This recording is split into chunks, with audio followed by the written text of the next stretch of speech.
हरि ओम। भद्रं कर्णेभिः शृणुयाम देवा, भद्रं पश्येमाक्षभिर्यजत्राः स्थिरैरङ्गैस्तुष्ट्वागुंसस्तनूभिर्व्यसेमहि देवहितं जदायुः। ॐ श्रीगुरुचरणकमलेभ्यो नमः। मातृपितृचरणकमलेभ्यो नमः। ॐ श्री गणेशाय नमः, गौर्यै नमः, नंदीश्वराय नमः, वीरभद्राय नमः। ॐ स्वामी कार्तिकेय नमः, कुबेराय नमः, कीर्तिमुखाय नमः, अनंताय नमः, बाणासुराय नमः। शिवस्य सर्वेभ्यो गणेभ्यो नमो नमः। सर्वेभ्यो ग्रहेभ्यो नमः, सर्वेभ्यो देवेभ्यो नमः, सर्वेभ्यो पितृभ्यो नमः। भगवते सांब सदाशिवाय नमः। बोलिए शंकर भगवान की जय, दुर्गा माता की जय। बोलिए अपने अपने गुरु महाराज की जय, सभी सिद्धों की जय, सभी संतों की जय, सभी भक्तों की जय। शिव पुराण की जय हो। तो शिव पुराण के महात्म्य के बारे में जो स्कंद पुराण से लिया गया है, इसका आज दूसरा अध्याय। और दूसरे अध्याय में शौनक जी कहते हैं कि हे महाभाग सूत जी, धन्य है आप, परमार्थ तत्व के आप ज्ञाता हैं, और आपने कृपा करके हम लोगों को ये बड़ी अद्भुत एवं दिव्य कथा सुनाई। हमने यह पाप नाशिनी, मन को पवित्र करने वाली और भगवान शिव को प्रसन्न करने वाली अद्भुत कथा सुनी। ये कथा वास्तव में बड़ी अद्भुत है। भूतल पर, इस पृथ्वी तल पर इस कथा के समान कल्याण का सर्वश्रेष्ठ साधन दूसरा कोई नहीं है। ये बात हमने आज आपकी कृपा से निश्चय पूर्वक समझ ली है।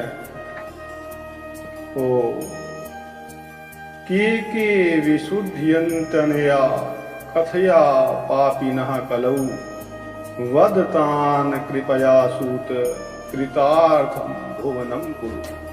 कि कलयुग में इस कथा के द्वारा कौन कौन से पापी शुद्ध होते हैं, कैसे कैसे पापी शुद्ध होते हैं, पवित्र होते हैं, तो उन्हें कृपा पूर्वक बताइए और इस जगत को कृतार्थ कीजिए, इस जगत का भला कीजिए। अब सूत जी बताते हैं, कहते हैं कि मुनि, जो मनुष्य पापी हैं, दुराचारी हैं, खल हैं तथा काम क्रोध आदि में निरंतर डूबे रहने वाले हैं, वे भी इस पुराण से अवश्य शुद्ध हो जाते हैं।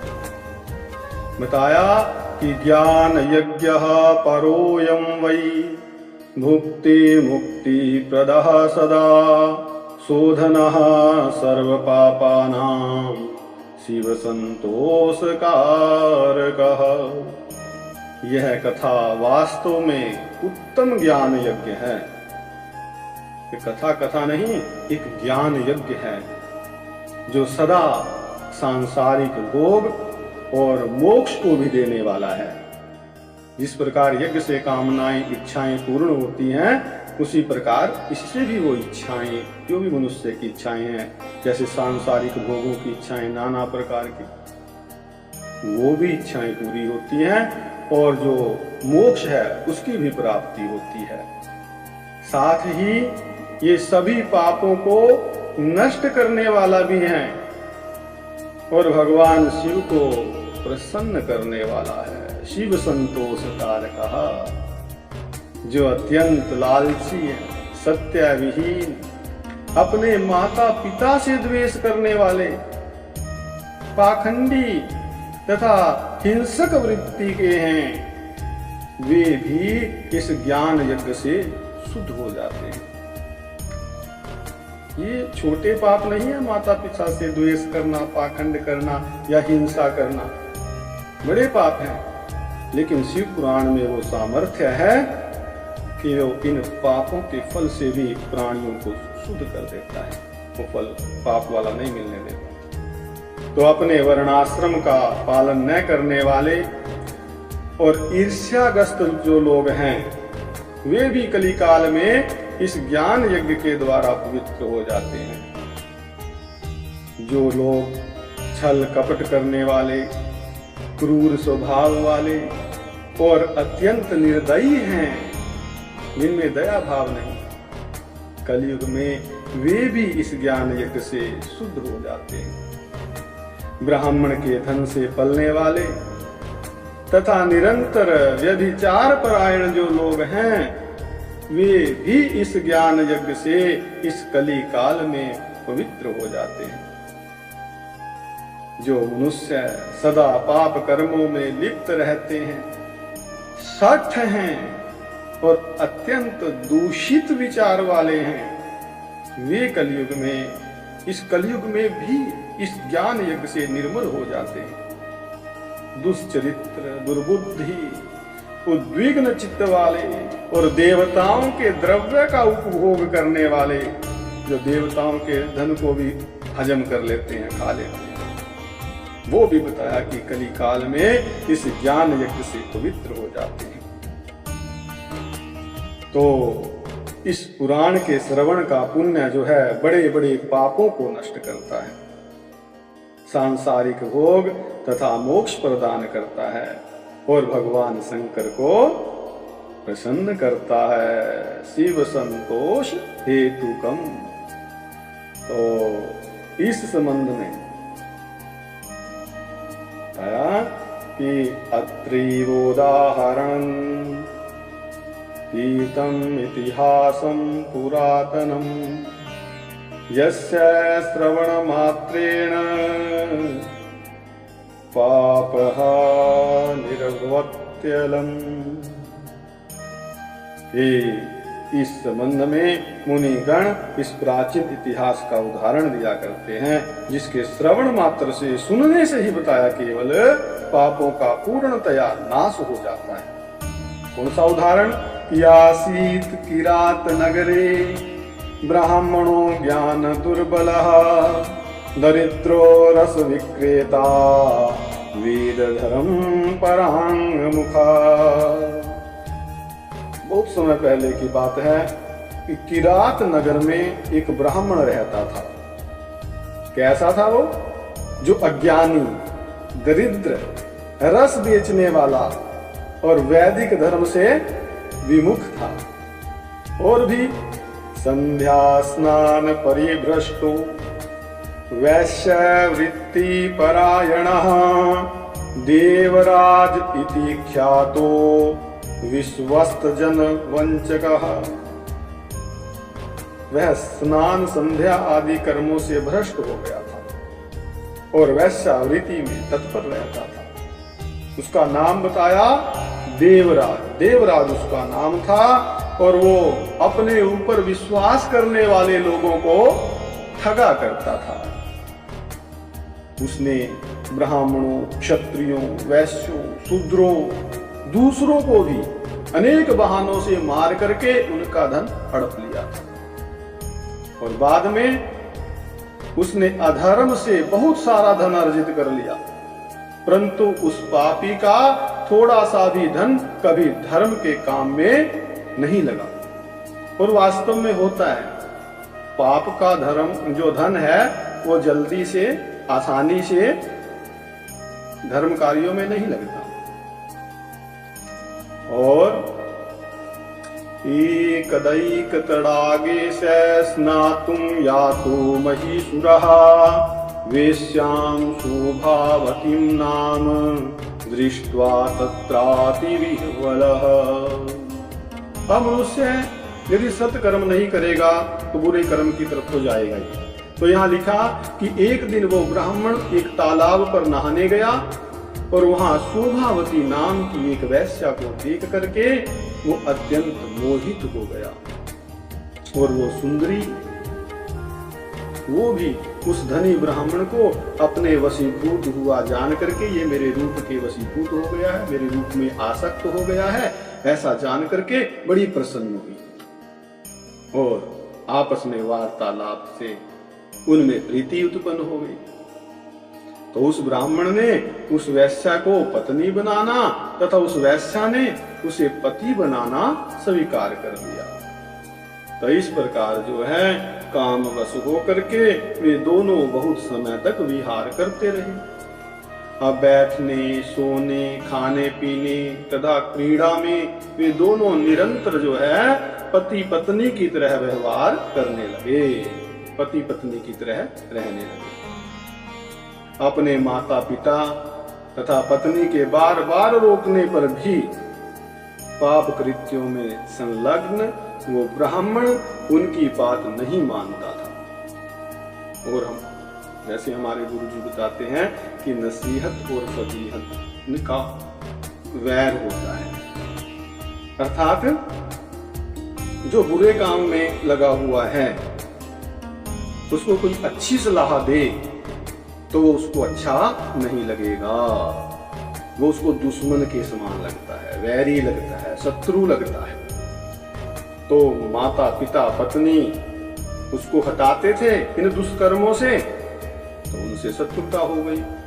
और लिखा है कि एक दिन रात्रि के समय उस दुष्ट ने ईर्ष्यावश अपने सोए हुए माता पिता और पत्नी को भी मार डाला और उनका सारा धन हर लिया।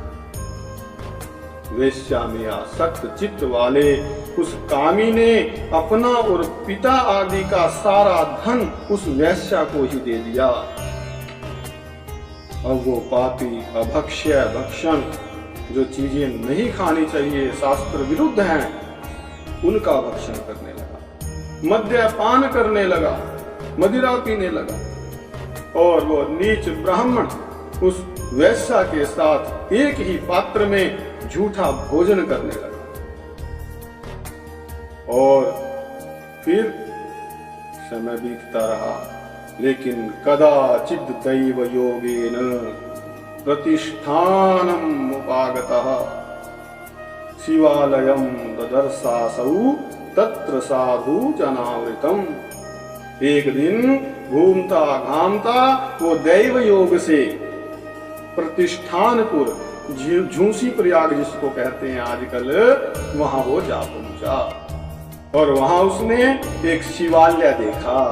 शिवालय शिव का आलय अर्थात शिव का घर, शिव का मंदिर, जहां बहुत से साधु महात्मा एकत्रित हुए थे। और देवराज उस शिवालय में ठहर गया और वहां उस ब्राह्मण को ज्वर आ गया, बुखार हो गया। उस ज्वर से उसको बड़ी पीड़ा होने लगी और वहां उस मंदिर में एक ब्राह्मण देवता शिव पुराण की कथा सुना रहे थे। ये उसका भाग्य है पूर्व जन्म का कि ऐसा अवसर उसको प्राप्त हुआ। ज्वर में पड़ा हुआ देवराज ब्राह्मण के मुखारविंद से निकली हुई उस शिव कथा को निरंतर सुनता रहा। ब्राह्मण कथा सुना रहे थे और बुखार के कारण उसको वहां रहना पड़ा और वो कथा उसके कानों में पड़ती रही। और मृत्यु तो सबको आती है। 1 मास के बाद वो ज्वर से अत्यंत पीड़ित होकर के चल बसा। देवराजस्मासान्ते ज्वरेणा पीड़ितो मृतः, ज्वर से मर गया। यमराज के दूत आए, पापी को लेने के लिए आते हैं अंतकाल में। उसको पासों से बांध करके बलपूर्वक यमपुरी में ले गए। लेकिन इतने में ही शिवलोक से भगवान शिव के पार्षद गण आ गए। भगवान के पार्षद आए, कैसा उनका वर्णन किया है, कैसा स्वरूप बताया कि उनके गोर अंग कर्पूर के समान उज्जवल, हाथ में त्रिशूल है, सुशोभित हो रहे हैं त्रिशूल से, और उनके संपूर्ण अंग भस्म से उद्भासित थे। रुद्राक्ष की मालाएं उनके शरीर की शोभा बढ़ा रही थी।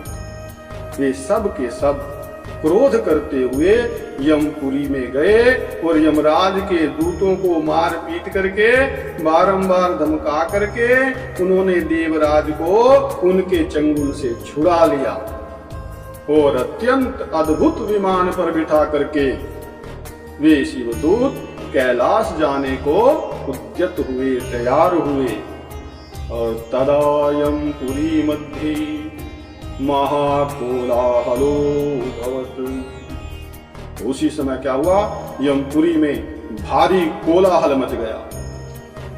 उस कोलाहल को सुन करके, उस शोर को सुन करके धर्मराज अपने भवन से बाहर आए और साक्षात दूसरे रुद्रों के समान प्रतीत होने वाले उन चारों दूतों को देख करके, उन पार्षदों को देख करके, शिव के पार्षदों को, धर्मज्ञ जो धर्मराज जी हैं, जो धर्म के ज्ञाता हैं, उन्होंने उनका विधि पूर्वक पूजन किया। और ज्ञानेन चक्षुषा सर्वं वृत्तांतम ज्ञातवान यमः। और यमराज जी के पास ज्ञान दृष्टि है, उस ज्ञान दृष्टि से देख करके सारा वृत्तांत जान लिया, क्या घटना हुई है, क्यों इसे लेने आए हैं। और उन्होंने फिर भय के कारण भगवान शिव के उन महात्मा दूतों से कोई बात नहीं पूछी, क्योंकि यमराज जी जानते हैं कि मेरे पार्षदों से, मेरे दूतों से ये गलती, ये अपराध हो गया कि इस प्राणी को जिसने अंत काल में शिव पुराण की कथा सुन ली, इसको ये यहां ले आए, ये तो शिवलोक जाना था। तो यमराज से पूजित तथा प्रार्थित होकर के वे शिवदूत कैलाश को चले गए और उन्होंने उस ब्राह्मण को दया के जो सागर भगवान सांब शिव हैं उनको समर्पित कर दिया, अर्थात उस ब्राह्मण का कल्याण हो गया। तो धन्या शिव पुराणस्य कथा परम पावनी यस्याः श्रवण मात्रेण पापीयानपि मुक्ति भार। शिव पुराण की यह परम पवित्र कथा धन्य है, जिसके सुनने से पापी जन भी मुक्ति के योग्य बन जाते हैं। भगवान सदा शिव के परम धाम को वेदज्ञ सभी लोगों में सर्वश्रेष्ठ बताते हैं। कहा कि जो वेद को जानने वाले हैं, वेदज्ञ पुरुष हैं, वेदों के जानकार, वो जितने भी लोग हैं सभी लोगों में सर्वश्रेष्ठ जो है शिव लोक को मानते हैं। भगवान शिव का जो परम धाम है, ब्राह्मण, क्षत्रिय, वैश्य, शूद्र तथा अन्य प्राणी, यहाँ तक कि जिस पापी ने धन के लोभ से अनेक लोगों की हत्या की तथा अपने माता पिता और पत्नी को भी मार डाला, वह वैश्यागामी श्रावी ब्राह्मण, वो देवराज भी इस कथा के प्रभाव से भगवान शिव के परम धाम को प्राप्त करके तत्क्षण मुक्त हो गया। ये शिव पुराण का प्रभाव है, ऐसा दिव्य ये शिव पुराण है। आगे इस कथा को सुन करके जो सोनक आदि ऋषि लोग हैं वो बड़े प्रसन्न होते हैं और ये भी भगवान से प्रेम करने वाले हैं। और जो भगवान के प्रेमी होते हैं, लोक का कल्याण करने वाले होते हैं, उनको इस प्रकार की बातें बड़ी अच्छी लगती हैं, कथाएं बड़ी अच्छी लगती हैं। तो शिव पुराणों को तो सुनते ही रहते हैं। पुराण तो इन ऋषियों के लिए अमृत हैं और इसलिए